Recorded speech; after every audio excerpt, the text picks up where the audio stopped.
सोनम वांगचुक जी को लद्दाख का दशरथ मांझी ही समझो, क्योंकि जैसे दशरथ मांझी जी का कहना था जब तक तोड़ूंगा नहीं तब तक छोड़ूंगा नहीं, वैसे ही इनका भी कहना है जब तक सरकार की बेहूदगी तोड़ूंगा नहीं तब तक छोड़ूंगा नहीं। सोनम वांगचुक जी की सरकार से लड़ाई शुरू होती है 2019 में, जब केंद्र सरकार अनुच्छेद 370 हटा देती है। यहाँ से जम्मू कश्मीर को मिलती है विधानसभा वाली सरकार, लेकिन लद्दाख को बना दिया जाता है यूनियन टेरिटरी, यानी कि बिना विधानसभा के पूरी तरह से एकदम बेकार। यहीं से सोनम वांगचुक जी लेह एपेक्स बॉडी और कारगिल डेमोक्रेटिक अलायंस की मदद से सरकार से अपनी दो मांगों को लेकर धरना प्रदर्शन शुरू कर देते हैं। सोनम वांगचुक जी की पहली मांग थी कि लद्दाख को पूर्ण राज्य का दर्जा दिया जाए, और सोनम वांगचुक जी की दूसरी मांग थी कि लद्दाख को संविधान की 6ठी अनुसूची में शामिल किया जाए, लेकिन सरकार इन पर कोई ध्यान ही नहीं देती है। यहीं से धीरे धीरे आग सुलगना शुरू हो जाती है, क्योंकि बेरोजगारी, संसाधनों की कमी और लगातार अनशन अपने चरम पर पहुंच रहे होते हैं। और इस सुलगती आग की मुख्य लपटें 10 सितंबर 2025 को दिखना शुरू हो जाती है, जब सोनम वांगचुक जी अपना 5वां सबसे बड़ा अनशन करते हैं।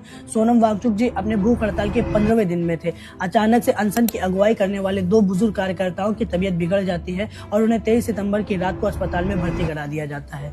पहला तो उन लोगों की बात नहीं सुन रहे होते हैं, और दूसरा ठंड के कारण लोग बीमार पड़ रहे होते हैं।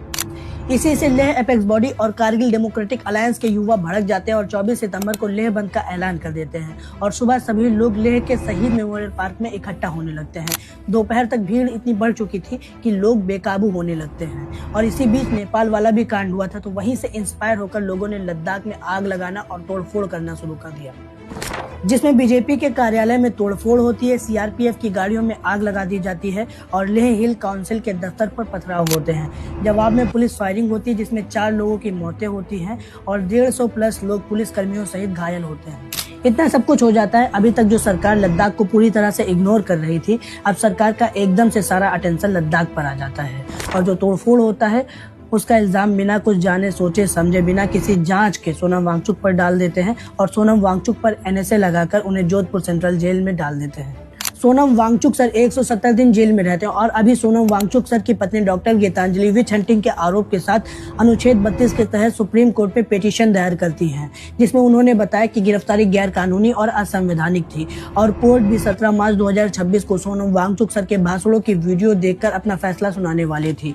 कोर्ट में केस खुलने के 3 दिन पहले ही 14 मार्च को सरकार सोनम वांगचुक पर लगे एनएसए को हटाकर सोनम वांगचुक के रिहाई का आदेश जारी कर देती है। इसके पीछे 2 बड़े कारण थे। पहला, सरकार को डर था कि अगर कोर्ट में केस खुला तो बड़ी फजीहत हो सकती है, और दूसरा, लेह एपेक्स बॉडी और कारगिल डेमोक्रेटिक अलायंस ने 16 मार्च को पूरे लद्दाख में बड़े विरोध प्रदर्शन करने की घोषणा कर चुके थे। इन दोनों कामों के होने के ठीक 2 दिन पहले सोनम वांगचुक जी की रिहाई हो जाने से यह स्पष्ट हो जाता है कि सरकार संभावित बड़े आंदोलनों और